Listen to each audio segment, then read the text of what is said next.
பிரியமானவர்களே, எப்படி இருக்கிறீங்க? கிறிஸ்துவின் நாமத்தினாலே நாம் அனைவரும் சுகமாயிருக்கிறோம் என்பதற்காய் தேவனை நன்றியோடு கூட ஸ்தோத்திரிப்போம்.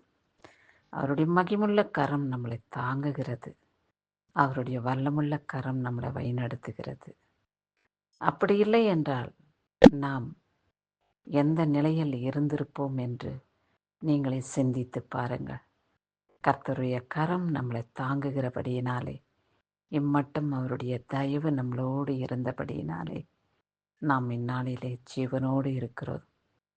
இயேசுவின் நாமத்தினாலே ஆரோக்கியத்தோடும் சந்தோஷத்தோடும் சமாதானத்தோடும் நாம் இந்த நாளை கடந்து வர கர்த்தருடைய கண்களிலே நமக்கு கிருபை கிடைக்கும் என்பதில் உறுதி படுத்திக்கொண்டு உங்களை நீங்களே பரிசுத்த ஆவியானவருடைய வரத்தை பெற்றுக்கொள்ள ஆயத்தப்படுங்கள். இயேசப்பா, இந்நாளையும் கூட எனக்கும் என் குடும்பத்தினருக்கும் ஆயுசு நாட்களாய் கூட்டி கொடுத்தீரையா. உம்முடைய பரிசுத்த நாமத்துக்கு கொடான கொடி ஸ்தோத்திரம் என்று தேவனை ஸ்தோத்திரிப்பீர்களா? அவருடைய நாமத்தை துதிப்பதே நம்முடைய வாழ்க்கைக்கு மேன்மையாக காணப்படும். அவருடைய நாமம் பரிசுத்தமுள்ள நாமம். அவர் நாமம் வல்லமையுள்ள நாமம். அவர் நாமம் மகத்துவமுள்ள நாமம். இப்படியே அவருடைய நாமத்தை சொல்லி கொண்டு போகுமோ ஆகியில் அளவே இல்லை அவருடைய நாமத்தை சொல்லி புகழ்கிறதில்லை. ஆகையாலே நாம் அவரை நம்பி அவரை அண்டி வாழும் பொழுது எந்த தீங்கும் துக்கமும் நம்மளை தொடாதபடி அவருடைய வல்லமுள்ள கரங்களினாலே நம்மளை ஏந்தி கொள்வார் என்று நாம் விசுவாசிக்க வேண்டும். சரி, இந்நாளிலே கர்த்தர் நமக்காக கொடுக்கப்பட்டுள்ள வார்த்தை என்ன என்று பார்ப்போம். 1 பேதுரு 5ஆம் அதிகாரம் 6வது வசனத்திலே, ஏற்ற காலத்திலே தேவன் உங்களை உயர்த்தும்படிக்கு அவருடைய பலத்த கையுக்குள் அடங்கியிருங்கள் என்று சொல்லப்பட்டுள்ளது. கர்த்தர் நம்முடைய ஏற்ற காலத்திலே உயர்த்துவார் என்பதில் நாம் விசுவாசம் வைக்க வேண்டும். நாம் ஜெபிக்கும் பொழுதே நமக்கு இப்பொழுதே ஆசீர்வாதம் வேண்டும். இப்பொழுதே நம் தேவைகள் சந்திக்கப்பட வேண்டும். எதிராளிகள் நம்மளை காணும் பொழுது ஆச்சரியப்பட வேண்டும், அதிசயப்பட வேண்டும் என்றெல்லாம் நாம் யோசிப்போம் அல்லவா? கர்த்தர் சொல்லியிருக்கிறார், அவசரப்படாதே என் மகளே மகனே, நீ அவசரம் உள்ளவனாயிராதே, பொறுமை உள்ளவனாயிரு, பொறுமையோடு என்னிடத்தில் காத்து கொண்டிரு. ஏற்ற காலத்திலே நான் உன்னை உயர்த்துவேன். ஏற்ற காலத்திலே நான் உன்னை மகிமைப்படுத்துவேன். என்னுடைய வல்லமையினாலே நிரப்புவேன். என்னுடைய பலத்த கைக்குள்ளே நீ காத்திருக்க வேண்டும் என்று பொறுமையை கடைபிடித்து, பொறுமையை உன் மனசிலே நீ நியமித்து காத்து கொண்டிரு என்று சொல்லியிருக்கிறார். ஆண்டவர் கொடுக்கும் அதிசயமான ஆசீர்வாதங்களை, வல்லமையான செயல்பாடுகளை நாம் அனுபவிக்க அதற்கேற்ற தகுதி நமக்கு இருக்க வேண்டும். அதற்கு ஏற்ற நேரம் கர்த்தர் குறிக்கப்பட்டு இருக்கிறார். அந்த காலத்துக்கு நாம் காத்திருக்க வேண்டும். இதோ பறவைகள் முட்டை பொறிஞ்சி குஞ்சு வெளியே வந்தவொடனே 10 நாட்கள் கடந்தா இல்லை 2 வாரங்கள் கடந்தா பறந்து போகிறது என்று அவசரப்பட்டுச்சனா அது கீழே விழுந்து செத்துரும்.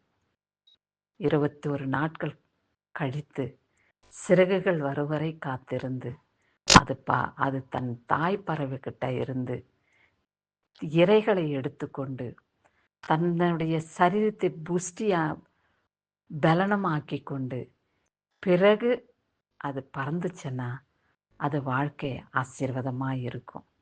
அது போலதான் கர்த்தருடைய மகிமைய வல்லமையை பெற்றுக்கொண்டு ஞானத்தோடு புத்தியோடு நாம் வாழ்ந்து விவேகத்தோடு நாம் நடந்து கொண்டு அவருடைய பக்தி வைராகியத்திலே நிறந்து வாழும் பொழுது அவர் கொடுக்கும் ஆசீர்வாதம் நீடித்த நாட்களாய் நம்முடைய வம்சத்தை தொடும்படியான ஒரு ஆசீர்வாதங்களை கர்த்தர் கொடுப்பார்.